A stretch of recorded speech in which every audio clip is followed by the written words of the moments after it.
So our next session is under the theme of biases in the media narrative. And the specific topics that the discussion is going to focus on today is about promoting Islamophobia and a discussion about the hijab controversy in sport. So it's going to invite us to critically look at how media shapes the stories we hear and the stereotypes we see. This conversation will explore how headlines, coverage, and commentary can reinforce harmful ideas about Muslim communities and Muslim women in particular. So I'm not going to talk about this because I am not an expert. I'm going to invite our esteemed guests here, Shireen Ahmed and Ishan Gardi.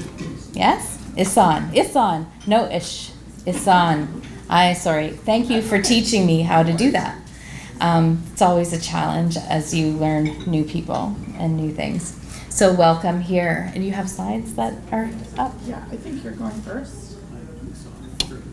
I need the clicker. Is there a clicker? No. The clicker is not working. So Amron is your clicker. Ooh, okay, good to know. So you just need to give a little ear tag or Next. I don't know. Next, yeah. Amran Ihsan is going to go first. Okay. There you are.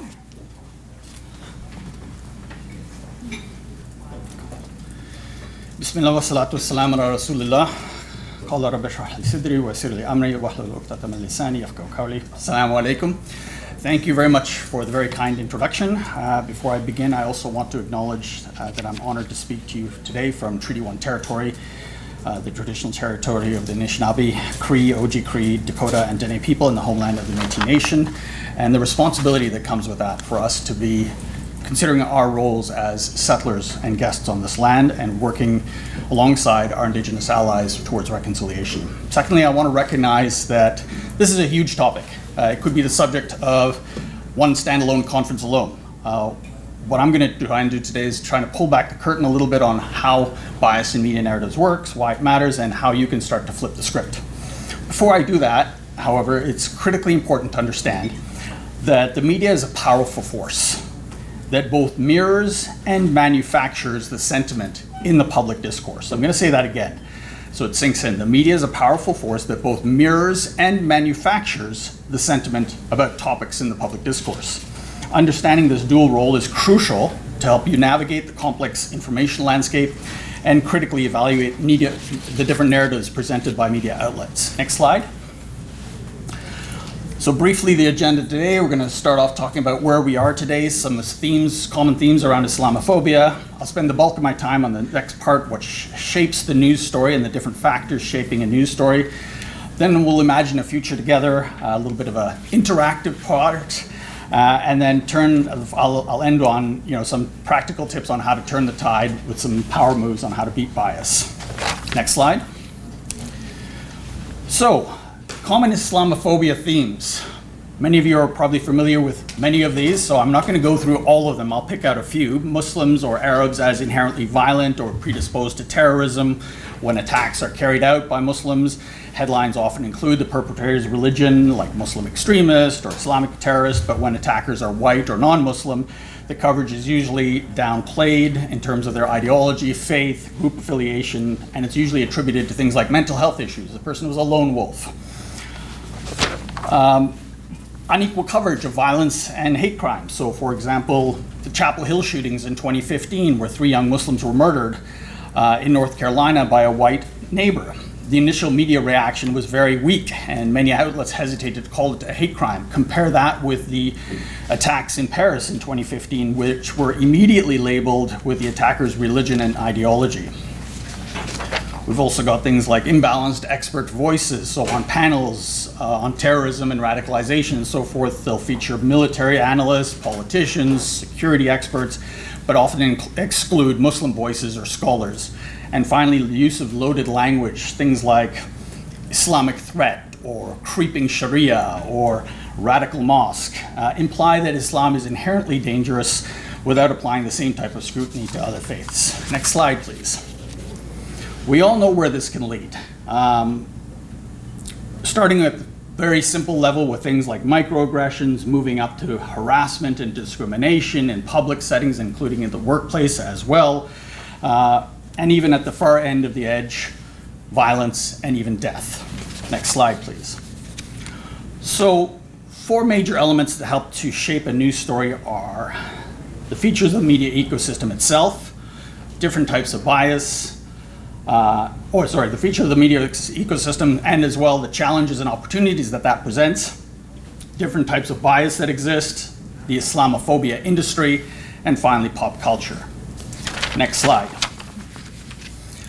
So we'll start with the features of the media ecosystem. 5 main features, starting with decentralized production. Unlike in the past, these days, content is created by a wide range of individuals, organizations, from professionals to amateurs. News outlets are employing people as well, individual bloggers, influencers, podcasters, documentary makers, you name it, as well as citizen journalists, and I'll get back to that a little later. We've got a system that has centralized ownership and distribution, and while Canada has not seen the kind of widespread media ownership that the US does, we do have big corporations that own multiple news outlets. And when you have privately owned media, the interests and biases of the ownership of that media can create bias in the news that they put out.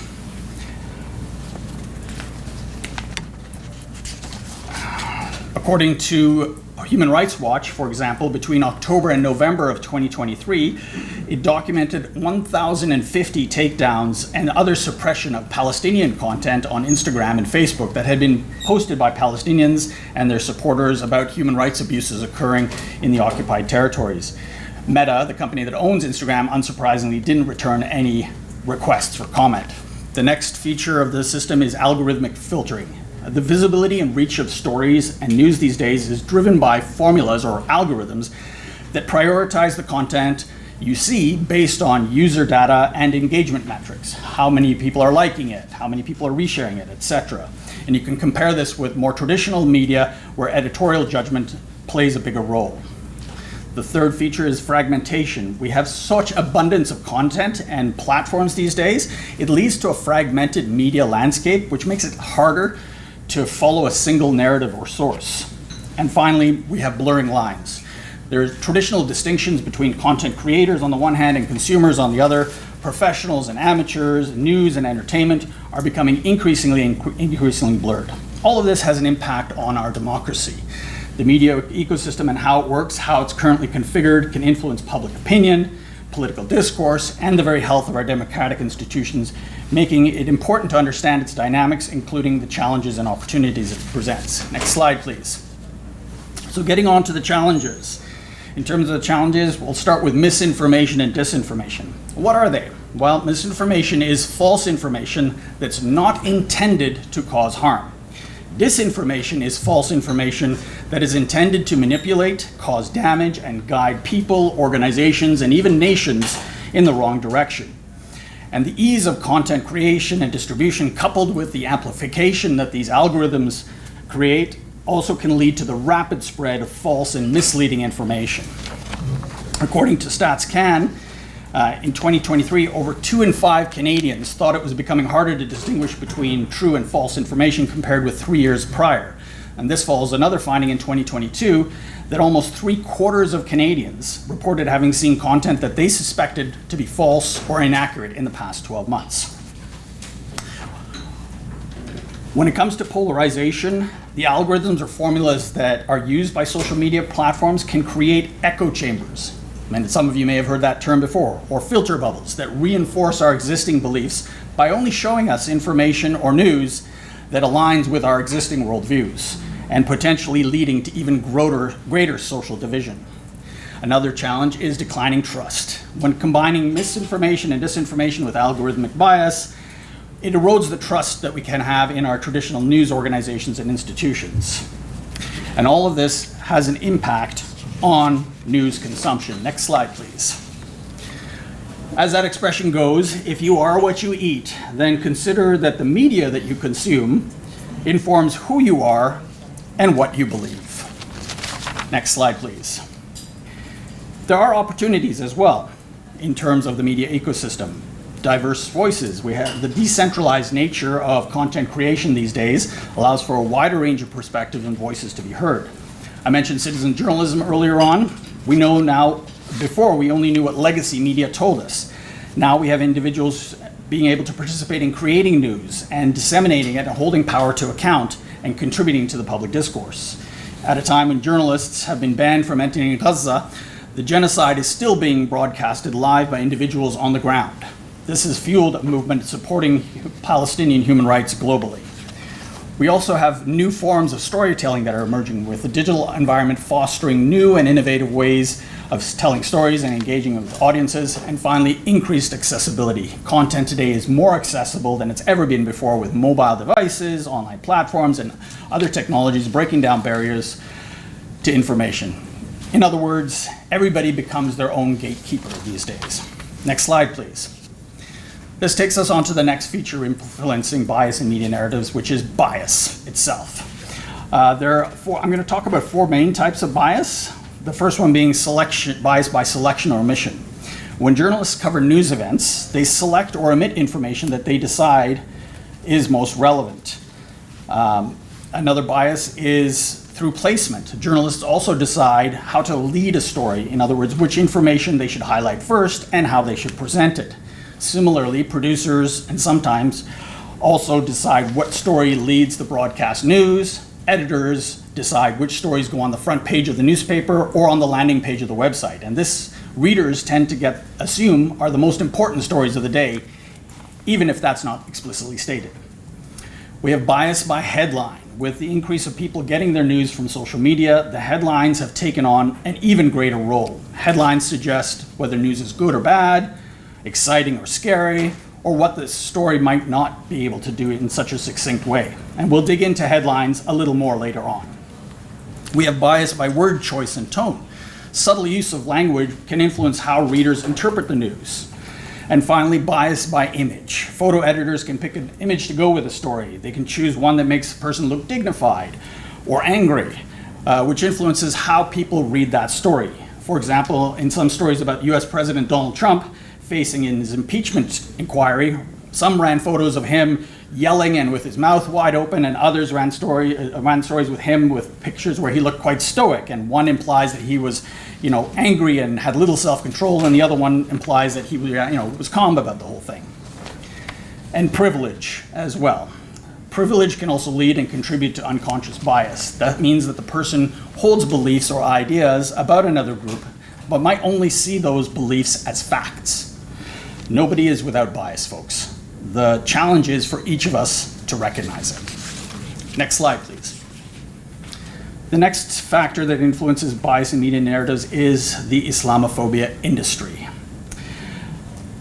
While a large piece of the Islamophobia puzzle is indirectly created through things like sheer ignorance of Muslims and Islam, make no mistake and don't underestimate, there is an active, focused, well-funded and well-organized effort to vilify Muslims and Islam, both here in Canada, across the border in the US, and that is also globally connected. According to Islamophobia expert Dr. Jasmine Zine, in her study of the Islamophobia industry, these are the different entities that make up the industry. These individuals, groups, and institutions comprise a network that supports and engages in activities that demonize and marginalize Islam and Muslims in Canada and gin up fear and moral panic. Next slide, please. The fourth factor and last one that contributes to bias in media narratives is pop culture. Popular culture, pop culture, most of us have heard the term before, but what exactly is it? Well, it encompasses our shared beliefs, practices, and objects that are widely popular and accepted within society. In other words, pop culture is a dynamic and ever-changing reflection of what's popular and relevant to a society at a given time. It can include things like entertainment, movies, music, television, video games, trends, fashion trends, viral internet memes, the ice bucket challenge, those kinds of things. Sports and recreation, including professional sports events and popular sporting figures. Arts and literature, including theater. Technology, everything from new equipment, social media, and more recently, the rise of artificial intelligence and things like deepfakes. Talk a little bit more about that later as well. and everyday life that's made available to us by all of these elements. It's been called by some who've written about it as the propaganda you get with your popcorn. So for the sake of time and illustration, though, I'm only going to dig into a couple of these, which is one, film and television, and artificial intelligence, but only very briefly. Next slide, please. You may or may not be surprised to learn that in Freedom of Information Act request in 2017, it was revealed that the US Department of Defense funded or collaborated on over 800 movies as far back as 1911 and backed 900 TV projects between 2005 and 2017 alone. The Department of Defense in the US collaborates with Hollywood on numerous films and television shows, providing resources and support in exchange for things like script approval, what gets said in the feature, potentially influencing the portrayal of the military. This collaboration helps filmmakers access things like military equipment, personnel, and locations. And the department, of course, claims that it's to raise public awareness and to use as a recruitment tool. But it also gives them the opportunity to say who are the heroes and who are the bad guys. Some of the film and TV series that have been supported are shown here, everything from Top Gun to Iron Man with Marvel. A book that I'd recommend on this topic, if you haven't heard of it already, is one called Real, spelled R-E-E-L, Real Bad Arabs, by a guy named Jack Shaheen. It's also been made into a documentary. It tells a story about how he analyzed 1,000 films that have Arab and Muslim characters produced between 1896 and the year 2000, out of which the majority, 936 of them, were negative in their portrayal of Muslims and Arabs. Next slide, please. It's not all bad news, with the exception of one here. And most of these images here are of Canadian Muslim authors and a Canadian TV series, Little Mosque on the Prairie. I'm sure many of you have seen that or heard of it. And there's one as well, a newer Netflix series called Mo, starring Palestinian comedian Mohammed Amr and Rami Youssef.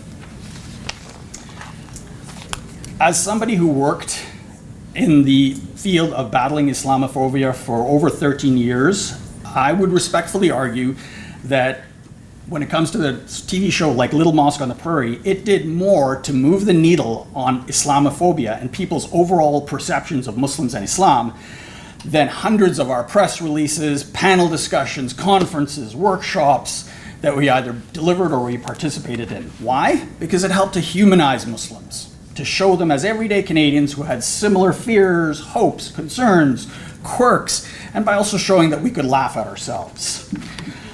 Because it was done as a story, as entertainment, it also made it more palatable and a little less preachy.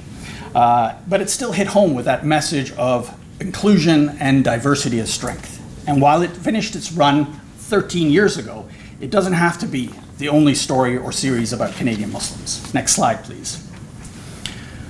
So on top of this, on the topic of artificial intelligence, many of you may have seen this image. Hands up if you did or didn't. Right.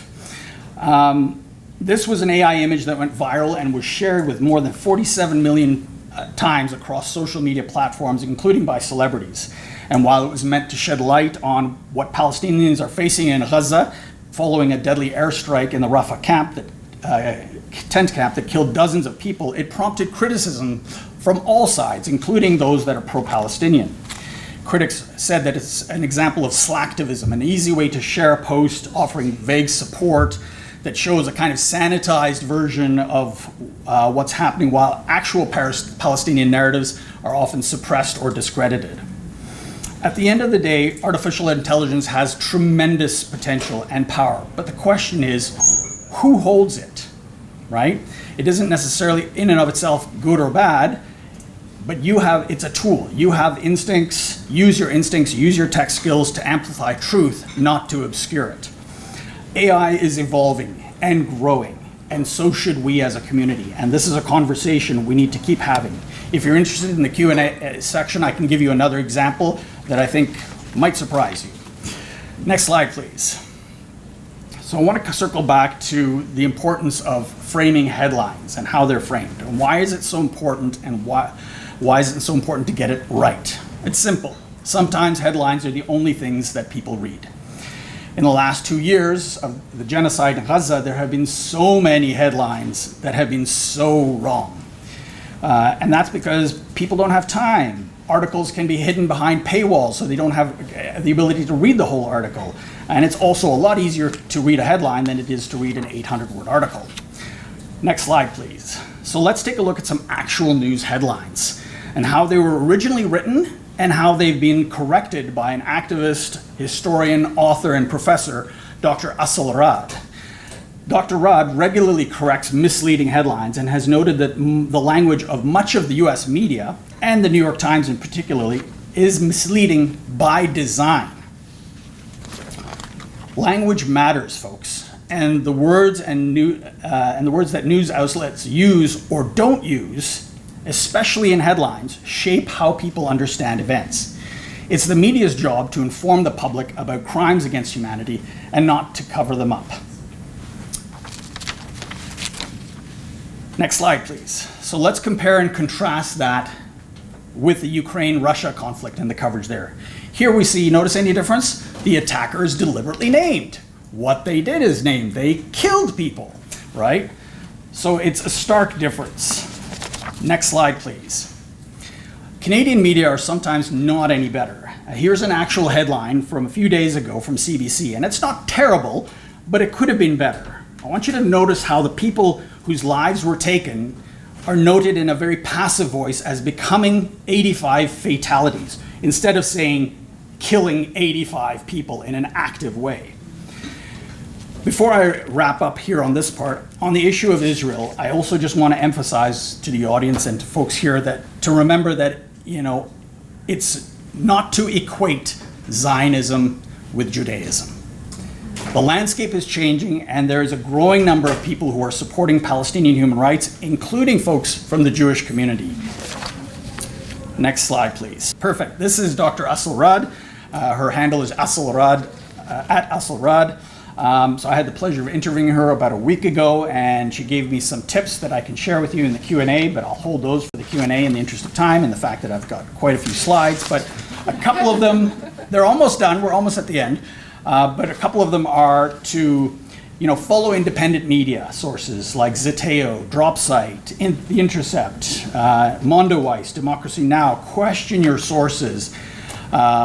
When it's someone who's sharing something on social media, you have to question their sources. Does it serve the narrative of what you believe, or does it go against it? And if you have questions, question your sources. The truth is what we're trying to seek here. You don't have to be an expert to ask for international law and to be upheld and for politicians to tell the truth. Next slide, please. Plowing through this because I'm conscious of time. So looking forward, we've talked about the present state and what's gotten us here. I'd like to now turn a little bit to the future. And I want you to take 30 seconds to think about these questions, because I'm going to have a Mentimeter with a QR code, so I'm going to get you all to whip out your phones to enter your thoughts. So the first one is, in 2050, what do you want the media narrative about Muslims to look like? And what can you do to shape and help shape the narrative in this direction? So next slide, please. We've got the QR code. Everybody can get their phones out. And I'll time it for a minute so that we can do the vote.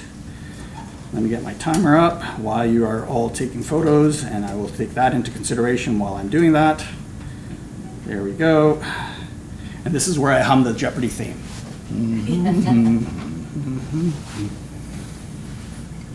So in one or two words, or a few words, what does 2050 look like to you? Inshallah. Okay, so, because this is a Mentimeter and we're using Canva, I'll get the next slide, please, and hopefully it'll pop up. We'll start to see some of the words. You can go back and forth. Sometimes it needs to reload.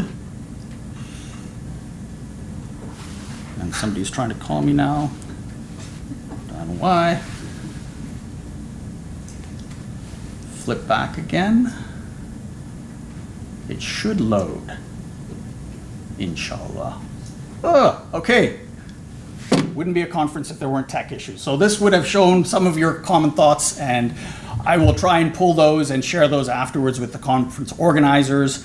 And I was hoping that we could review some of the common themes about what we want the future to look like, but since we can't do that, we'll flip to another slide, please. So, to take us to that future, which I'm assuming is a positive one because I see a lot of people smiling, we need to move from being passive consumers of media to being active participants in the whole media ecosystem. But how do we do that? Next slide, please. I think we should lead on our faith traditions and its teachings, including starting with our intention, our niyyah, and checking that regularly. Why am I doing this? Am I doing this for clicks or likes? Am I sharing this? Or am I doing this actually to have an impact? We want to look at fostering a sense of justice for everyone. We are not an ummah or a people that are about my tribe, right or wrong. We are supposed to be just even if it's against your own self. Pause, fact check, reflect, take a beat. And reflecting can include speaking to other people, i.e. the concept of shura, right? To see, do they see things the way that you do? Does this article make you as upset as it's making me? Build a relationship with mentors and people who have been doing this for a while. Shirin, Auntie Shahina, and if you don't have their email address, I can give it to you. Right? And if you're still angry, we also have further guidance in our tradition. Make wudu, pray. If you're standing, sit. If you're sitting, lie down. Get media relations training. This is especially important if you plan on or are currently working in or volunteering with a Muslim organization. Learn how to write an op-ed, a letter to the editor, how to do a media interview that's recorded versus live, etc. Avoid personal attacks. Talk about the issue, not about the individual, or in fancy legal Latin, ad hominem attacks. Be consistent and persistent. Allah Azza wa Jal loves actions, small actions done consistently, right? You still need to put it in the work though, before you can tie your camel and trust in Allah. And be strategic. Plan for the short, medium, and long term, and keep on planning and keep on discussing with elders and others in the community. Okay, I can hear what you're thinking. Okay, that's great, Isan, but can you give me some concrete tools, things that I can use when I'm consuming media so that I can have an idea of what to do? Next slide, please. That brings us to the 7 power moves that you can use. For traditional media, I want you to ask what's missing? Who's missing? Who isn't quoted in this story or pictured in this story? Whose side is framed as rational or radical? Check the source's agenda. Is the source publicly funded? Is it privately owned? Read across different outlets. Compare. What is it saying on CBC versus CNN versus Al Jazeera, The Intercept, The Middle East Eye? For social media, don't trust the algorithm. Train it. That means liking sometimes, saving, and sometimes following content that challenges your view, not just confirms it. Break out of your echo chambers. Follow a wide mix of activists, scholars, journalists, and fact checkers. And spot emotional clickbait when headlines are designed and you can see if they're designed to get you upset. X slams Y and so forth. They're usually trying to manipulate your attention, not necessarily inform you. And then again, finally, pause before you repost and reshare. Ask, is this real? Who does this help? Who benefits from this, or who does this hurt? Which brings me to the end of my presentation. Next slide. Or perhaps it's just the beginning. I want to say Jazakallah khairah for your time and attention. I've added one more slide, please. A QR code to a PDF that I've put together for you with some links to additional readings and resources that you might want to check out and that I talked through today. As Al-Shabazz al-Malik al-Hajj, Malcolm X said, the future belongs to those who plan for it. It's your turn now. Jazakallah khair.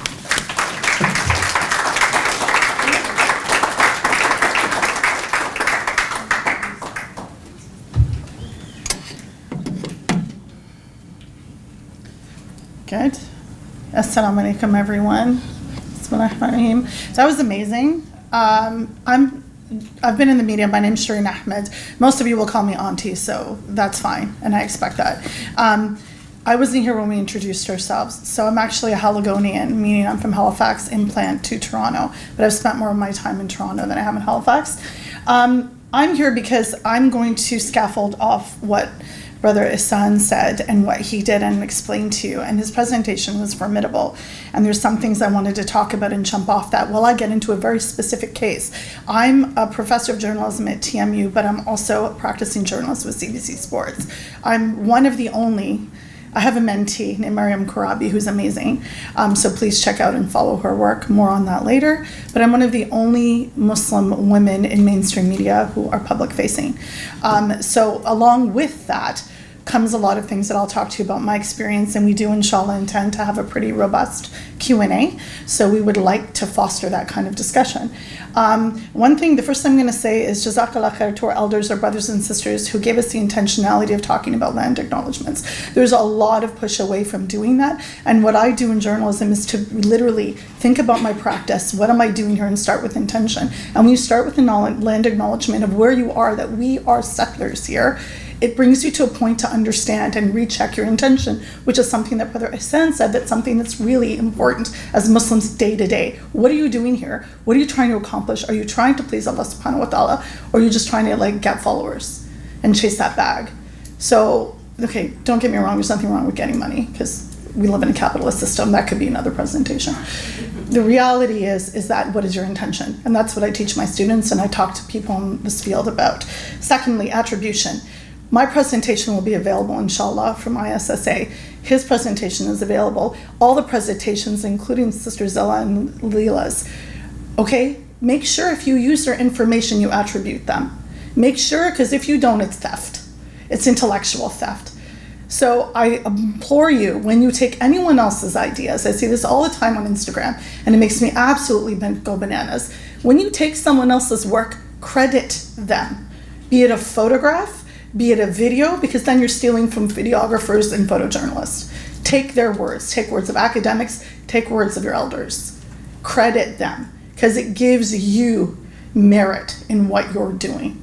And I know you're like, oh, well, I have 10 seconds. I see how fast you'll type. It takes 10 seconds to find out who said what and fact check it. Fact checking, oh my gosh. Fact checking is so important. And that's the difference between a content creator and someone who's serious about disseminating information in the media. And not everyone wants to be a journalist. I mean, my dad is still trying to get me to go to medical school 30 years later. It's, subhanAllah, may Allah preserve him. I love him so much. It's not happening, Dad. But the reality is that you might not want to do it, but you still have an expectation of propriety in what you do. So please carry that with you, inshallah. Now, talk about the thing I'm actually worldwide renowned for, is Muslim women in sports. I did change a little bit of the title of this particular presentation because it's not a controversy. There's no controversy about hijab in sports. It's a literally gendered Islamophobia. So Brother Ihsan also talked about language.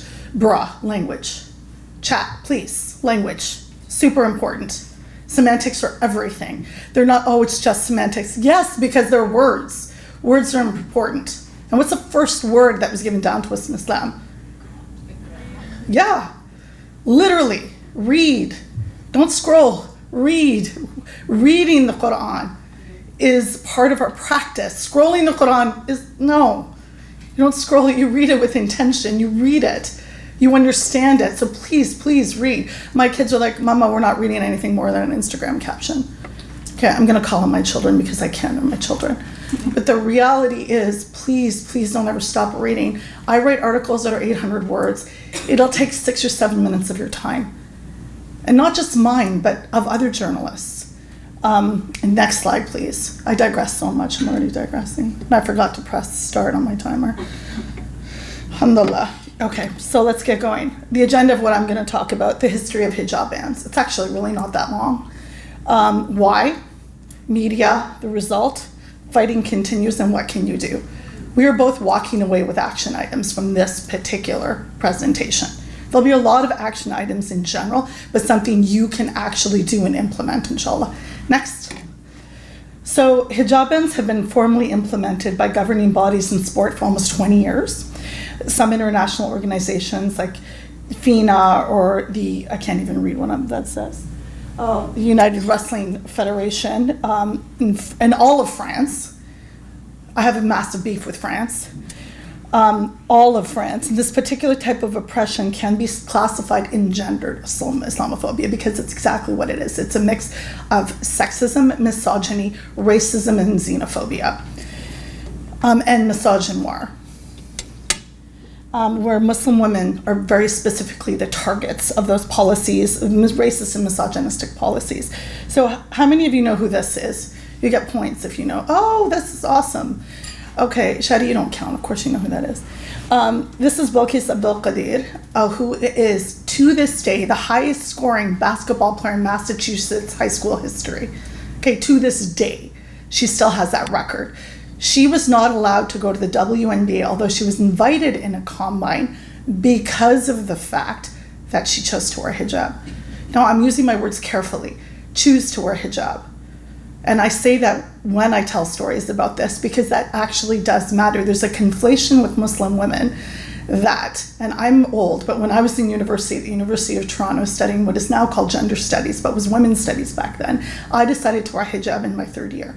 So when I got to school, one of the women who's now head of the department wanted to do an intervention to make sure I was okay. Bro, I didn't even tell my parents I started wearing hijab. I did it on my own. But there was an intervention. Like, again, white feminist liberalism is another topic for another day.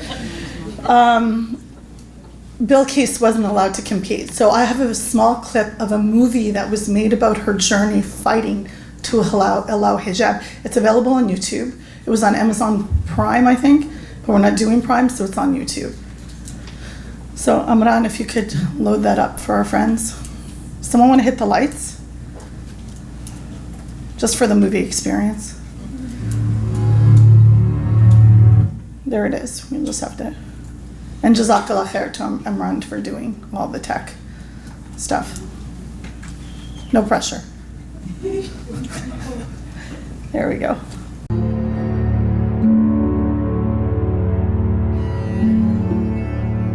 I'm trying to think how I can word it, because it's really just a feeling that I feel. Everything that I have is just 2 years ago. And in a way, you're still kind of telling the same story. If that opportunity opened up, I would play. But I'm still kind of battling that battle. It was a historic night in Springfield. Senior Bilqis Abdul Qadir blew Rebecca Lobo's scoring record out of the water.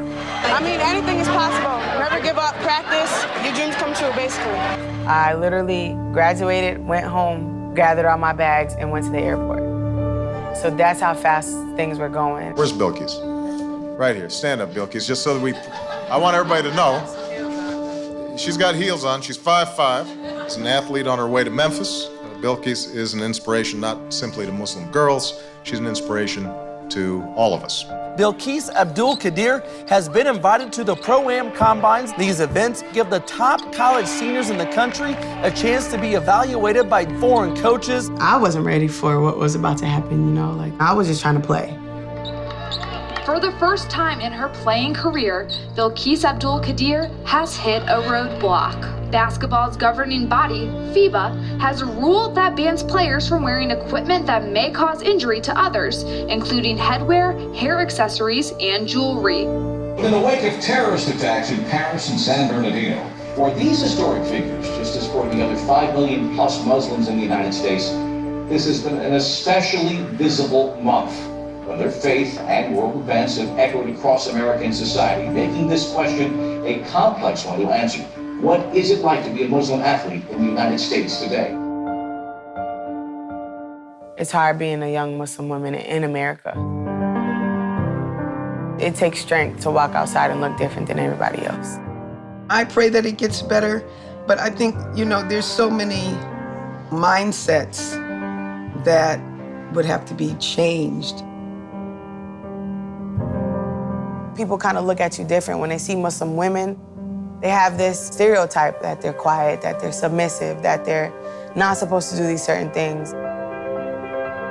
Everybody thinks, yeah, it's just a sport. But when I play basketball, I worry about nothing. It takes me out of real life. was gonna finish school, I was gonna play basketball, I was gonna do all this stuff, and now it's just like a huge question mark. Right now, I don't know who I am. Am I anybody without basketball, you know? Am I still myself?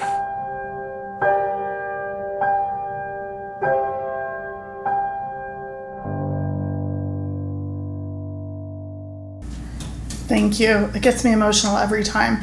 So this film came out 2018, I think. I need to check that myself. Fun fact, I actually made it into this documentary because I happened to be there when she got married, alhamdulillah. So you'll be like when you watch it, because inshallah you all will. Definitely, that's your homework. One of the reasons I love this documentary was actually made by two white men from Boston who were really interested in the story, and her family is wonderful and they became part of the family, but I love it because it actually wasn't Muslim filmmakers. There were allies from outside the community, and I think that's something really important too as we talk about this. We've got friends and allies and supporters and people whose communities we also need to support within our own. So I think it's really important in talking about her story. My journey in sports journalism started as me chronicling injustice against Muslim women in terms of hijab bans and lack of uniform accommodation. But it began and it expanded to understanding systems of racism, sexism, misogyny, all those oppressions within sport. Really fun beat, actually. Alhamdulillah. Anyways. Is she in the same situation right now?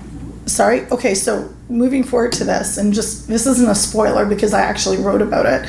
In 2017, FIBA lifted the ban on hijab in sports. In 2014, FIFA did. I'll go through that in the next one. Next slide. So the fight. So there's three elements to this, and I do want to bring this out. Here's Jamila McBride. Jamila McBride is a wrestler, and she wasn't allowed to go to the Olympics because of lack of uniform accommodation for her, meaning she wanted to wear a singlet with compression shirt and compression tights. So compression shirt and tights are fine when Steve Curry wears them, but if Muslim women want to wear them, it became a problem for a long time. That's just to give you some reference. No hate on Steph Curry, like whatever, he's amazing. Human rights groups are in the middle, and I really do want to emphasize that because human rights groups also have a wing of media where they share stories and share information. So that's Hélène Ba in the center. So I work a lot in France with advocacy groups in France, one because I'm multilingual, and two because it's really important. And one of the bane of my existence is the hatred against Muslim women, our sisters in France.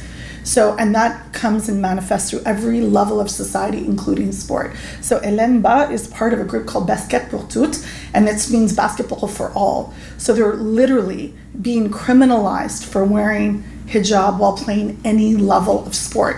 I'm talking rec. You can't go to a local recreational gym and do pickup basketball because it's criminalized in France at this point and getting to that level.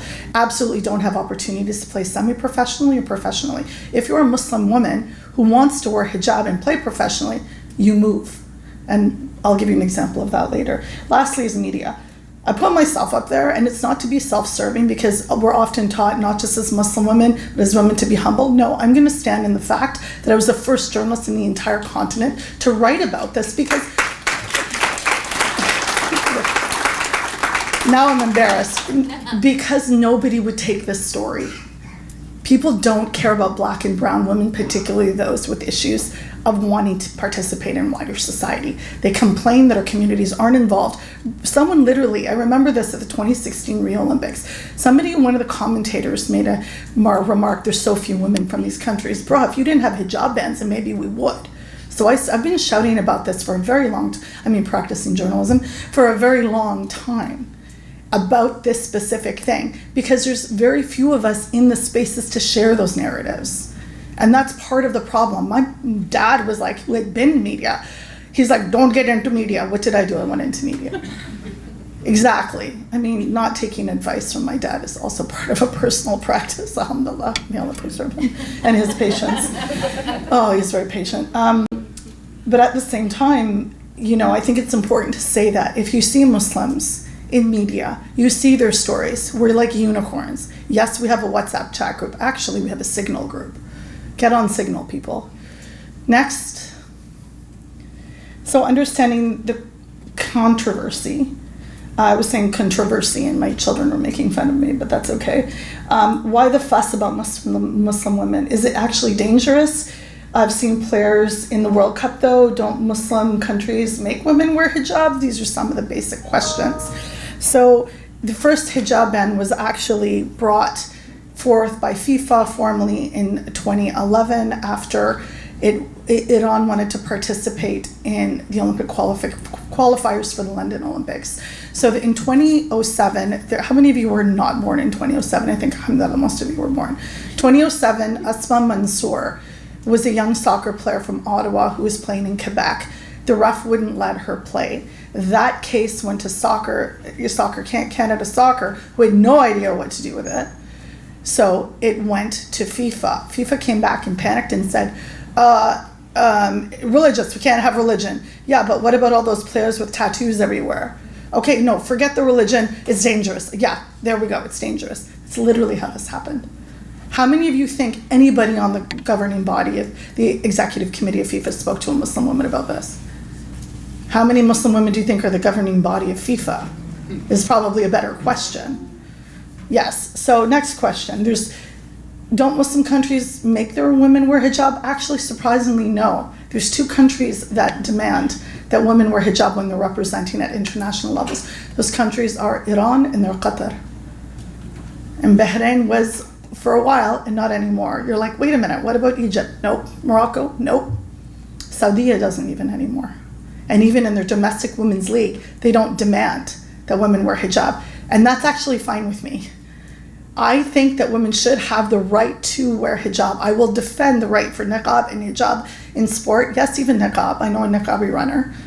She runs voluntarily. That's a joke. I hate running. But you should also have the right to wear hijab, as long as it meets the safety requirements. Don't come with a pin in your hair. This is a pretty pin, so I used it. Don't come on a soccer field with a hijab pin like this. Wear the 2-piece. I coached young women's soccer, some girls soccer. They're like, sister, we don't like this. And they would put these visors to give it a shape. I'm like, bro, you're about to hit the ball. Who cares what no, get it off. Nobody cares.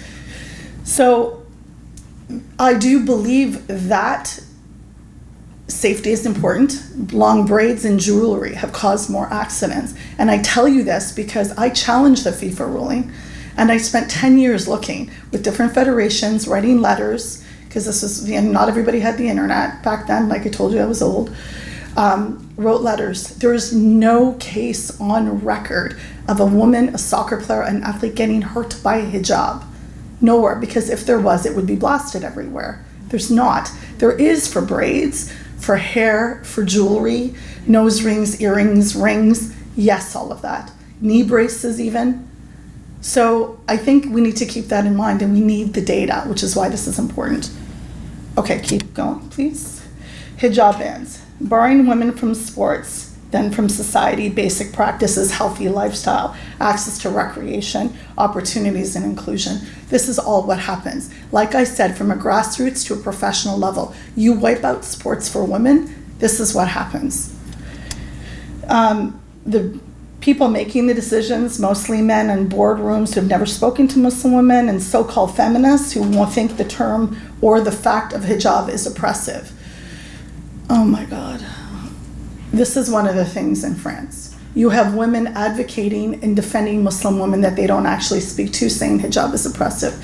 So there's a saying that I say all the time, actually got put on a t-shirt, and it's forcing women out of clothing is as violent as forcing them into it. And I think that's a really important thing to understand, because when you think about body autonomy and policing of women's bodies, people in not just media, in sports, are obsessed with Muslim women and racialized women. It's wild. They are so upset about tights. I don't know if anyone remembers Serena Williams wanting to wear compression outfit because she actually has like a blood issue that she needs to have that on. What happened with Serena is no doubt, her politics aside at the moment, is no doubt misogynistic, racist completely. But my point is, the obsession over what women choose to wear isn't just about Muslim women, it's a part of our greater situation in the world. That will always, always be an obsession about women's bodies. Preventing women from choosing clothing is about control. And then there's a statement I told you, which I got off Arundhati Roy, who's of Indian feminist and thinker, and she worded it differently. Same concept, but in that she was talking about the forced removal of niqab. No actual data or proof hijabs are dangerous. Access to sports and fitness is a right of a human being, not professional, but access to safe sport is actually a human right and responsibility of a Muslim man or woman, because our bodies are an amanat from Allah subhanahu wa ta'ala. We're supposed to keep them in good shape. I did want to point out the top right. Was it right? Is it your right? I don't know. With the 4 women at the top. One of them is Kimia Alizadeh, who is an Iranian wrestler, judoka, who actually fled Iran and now competes in Germany. The one on the right with the soccer ball is Lina Bouhassa, who's an Algerian French woman. And she left France. She made the French national team. They're like, you can't play with your scarf on. She's like, later I'm out. She's like, I'm going to get Algerian citizenship. And she did, and she plays for Algeria now and got a nice contract with the Women's Domestic League in Saudi Arabia, where it's not a problem. There's Saman Munir, who is she's a weightlifter, influencer, fitness expert, mashallah, wears hijab, works with Under Armour, does a lot of work. And in the end, everyone knows Ibtihaj Muhammad, who is the first American athlete to wear hijab. She's not the first Muslim woman, and I do want to make that distinction. There's also a societal obsession with women who wear hijab. So Dalia Muhammad, who is also a Black Muslim woman, won gold the same Olympics that Ibtihaj won, but you'll see her much less because she's wearing shorts and a short top. So it's sexier to talk about women in hijab, because the media is also obsessed with women in hijab. Thanks, Stephen Harper. Anyways, I'm kidding. He was terrible. Next. So I don't know why this didn't work out. When I started doing this work in 2010, I was so frustrated. I have kind of a weird sense of humor. It was just very sarcastic. I made up a bingo card of what happens when you learn about Muslim women in sports. And bingo card meaning the things you'll tick off on as you watch it. Things like mention being hijab clad. Immediately they'll talk about a hijab clad athlete. We hear this all the time. The words liberated, free, and look at this sister breaking barriers. Somebody had me saying, it was a picture of me speaking somewhere, and they're like, look at her breaking barriers against her culture. I'm like, I was announcing where lunch is. I think we all need to calm down. Or look at this sister going against her family's tradition. She's walking down the street. Like, can we also calm down about those ways of how we present and frame Muslim women? Because the majority of the people in your newsrooms, friends, don't look like me or Hassan, and they don't look like you. 5 minutes. So you can go through this as well. You can go through this as well on your own. Next. So what can you do? You can speak up. You can look for media and stories about exclusion of Muslim women. Look at your own practice, and do you amplify Muslim women? So Brother Hassan gave you a great idea to do independent journalism and support that, and I actually believe in crowd-funded journalism because publicly funded journalism is important. So I work for a mainstream legacy media institution. I would suggest the Rover, the Maple, the Breach, and Samira Muhayyadeen on the Line, Indigenous independent reportings that are on Substack. I follow 2 of them. They're Mi'kmaq journalists in the East Coast of Canada. Support them, please. Independent journalism is a real thing. Watch sports and cover and support women's choices to cover as they wish. Now, this is a tough one with the Muslim community. It's not actually your choice. You're not going to not support a sister who's suffering the same systems of racism and misogyny because you don't like that she's not wearing hijab. That's not how this works. That's actually really not how this works. So I was and I'll say this anecdotally, I was presenting at South by Southwest with Bilqis Abdul Qadir, and the first person to get up to the microphone with a question was this uncle, and he said, well, you're not wearing proper hijab. He said that to her face just after we presented something like this. And I tensed up and I put my hand, she's like my little sister, so I put my hand on her and I'm like, I'm going to take this question. So you can imagine my response. If the first thing someone's going to say is misogynistic to a Muslim sister, Yeah, alhamdulillah. Take some water, Shireen. Wrong ideas, silence, apathy, agreeing with oppressors, thinking that you don't care. We've seen, not just with Palestine, we've seen with Indigenous brothers and sisters, and learned with our Black brothers and sisters since the murder of George Floyd 5 years ago, that if you don't say anything, you're complicit in those systems of oppression. Next. So these are some headlines as well. And this is, sports should be a place where you grow, not where you face bigotry. We don't want women or girls to discover sexism, racism, or bigotry is on a basketball court. And these are some of those headlines that are, that were better, alhamdulillah, because 15 years ago when I'm trying to get an article in, it wasn't gonna happen. And now, because the Olympics were in Paris, where this became a massive discussion, it came up. So conclusions, hijab bans are the result of gendered Islamophobia and will not be overturned until there is significant action and mobilization. Women who wear hijab are the most unheard voice in mainstream media and sports society. Our collective support has to come swiftly and come with intentionality. The more racial and cultural diversity in sports ecosystem, the stronger sports will be. Now, I also just wanted to add that along with this, which is really important, I am imploring you to actually think about who you're following, who you're amplifying. I have a rule in my classroom that if you cite Barstool Sports, I am going to fail you. Think about the systems of misogyny, anti-Muslim rhetoric that come from Barstool. Think about it. And don't retweet, or I don't know, no one's on Twitter anymore, don't reshare stuff from places that you know are dangerous and have caused harm. Next. Thank you. I had one more slide. There's one more. I'm wrong, is there no more? Okay, so I added it. I added it while actually Brother Ihsan was speaking, but I just wanted to tell you that there was an article written by Hafsa Maqsood, and when I share this presentation with you, you'll have it. Hafsa Maqsood is a PhD student at the University of Calgary, and she wrote a beautiful, accessible academic paper, and it's called Bringing Situated Knowledges, Islamic Values, and Identity to the Newsroom. Muslim female journalists in Canadian media and counter-narratives to Islamophobic discourse. I know it's so long, it's an academic paper, but it's actually really good and you have access to it, and I'm so proud of her for doing this, because before there was no scholarship on Muslim women newsrooms in Canada, and alhamdulillah now there is. So every step, every little thing matters, inshallah.